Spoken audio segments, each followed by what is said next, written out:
النظام القاسي لا، وحتى منظمه الصحه العالميه قالت يا جماعه لا، لان النظام ده مشاكله كتيره جدا، مساوئه كتيره جدا، واللي انت هتخسه بيضعف هترجعه الصحة. بسرعه قوي، مم. وبيضعف الصحه العامه بتاعتك. فده طريق مش صحيح.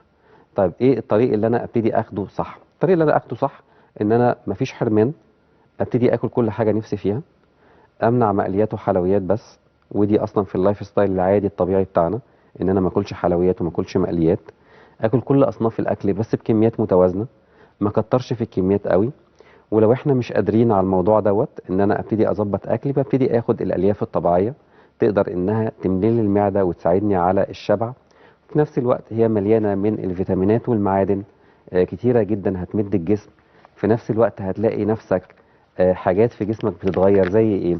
زي مثلا لو انت عندك شحوب او هذلان في الصحه العامه بتاعتك، او حاسس دايما ان انت دايخ فعايز تاكل عشان تعوض موضوع الدوخه دي، الالياف هتعوضك بالموضوع دوت، لان جسمك محتاج فيتامينات ومعادن، وهي عباره عن خضار وفاكهه مركزه.